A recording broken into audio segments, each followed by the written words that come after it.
여러분, 정부가 손바닥으로 하늘을 가리려고 하네요. 손바닥으로 하늘을 가리려고 해요. 어저께 제가 여러분에게 말씀을 드렸습니다. 두산중공업이 만 45세 이상 직원들 2,600명을 감원하겠다고 말입니다. 그러면서 명예퇴직을 받고 있다고. 제가 여러 번에 걸쳐서 여러분들에게 말씀을 드렸습니다. 두산중공업이 구조조정을 어떻게 하는지, 사업조정을 어떻게 하는지, 그러면서 인력조정을 어떻게 해왔는지, 이제는 더 이상 못 버티겠다 해서 이제 인력조정에 나선 거거든요. 그런데 산업자원부가 당장 해명했어요. 두산중공업은 최근 수년간 세계 석탄화력 발주 감소가 두산중공업의 어려움을 가중시켰다. 이렇게 이야기하는 거예요.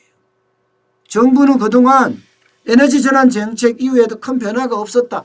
이렇게 산자부는 이야기하고 있습니다. 쉽게 말하면 세계 석탄화력발전소 수주를 못했기 때문에 두산중공업이 어려운 거지 탈원전 정책 탓이 아니다. 이렇게 이야기한단 말입니다. 참 속아 웃을 일이네요. 속아 웃을 일이에요. 누구나 다 아는데 말입니다. 누구나 다 아는데. 그러면서 수치를 또 갖다 대 여기다가.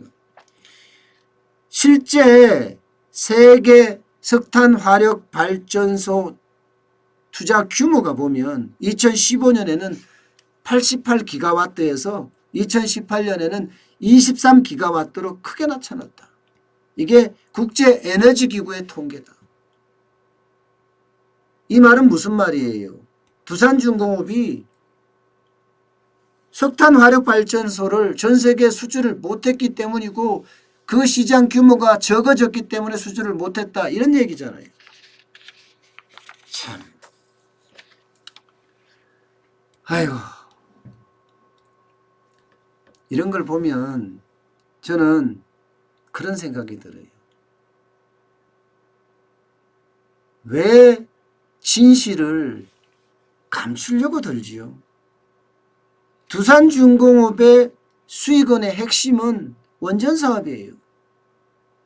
원전사업이란 말입니다. 그러면 탈원전 정책이 두산중공업의 수익성 악화를 가져온 것은 분명합니다. 문재인 정부 들어서 탈원전 정책 선언했죠. 그러면서 어떻게 했습니까? 신한울 3, 4호기 포함해서 신규 원전 건설 6기 백지화했습니다. 6기. 6기를 백지화했다고 말입니다. 그것만 하더라도 매출이 7조 내지 8조가 사라졌어요. 원전 한 기당 1조 2천억 원 한다고 봤을 때 말입니다.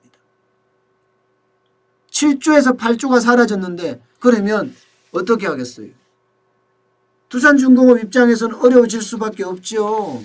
게다가 신한울 3, 4호기 같은 경우는요. 공사 계획에 맞춰서 기업은 준비를 합니다.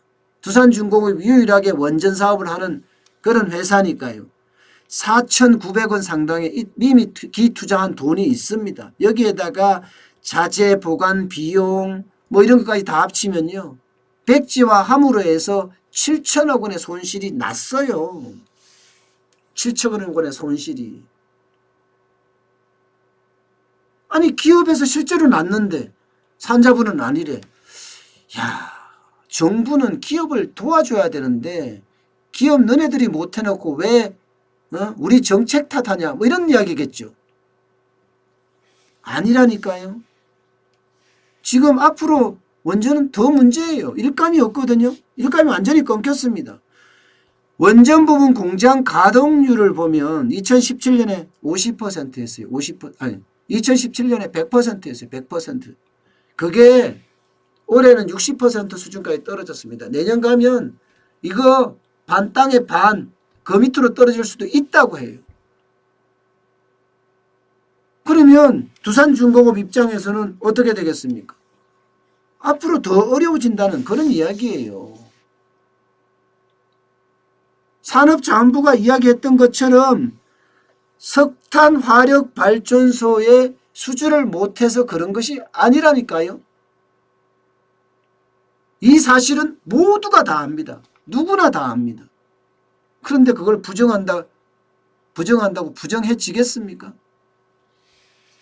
절대 부정되지 않습니다. 저는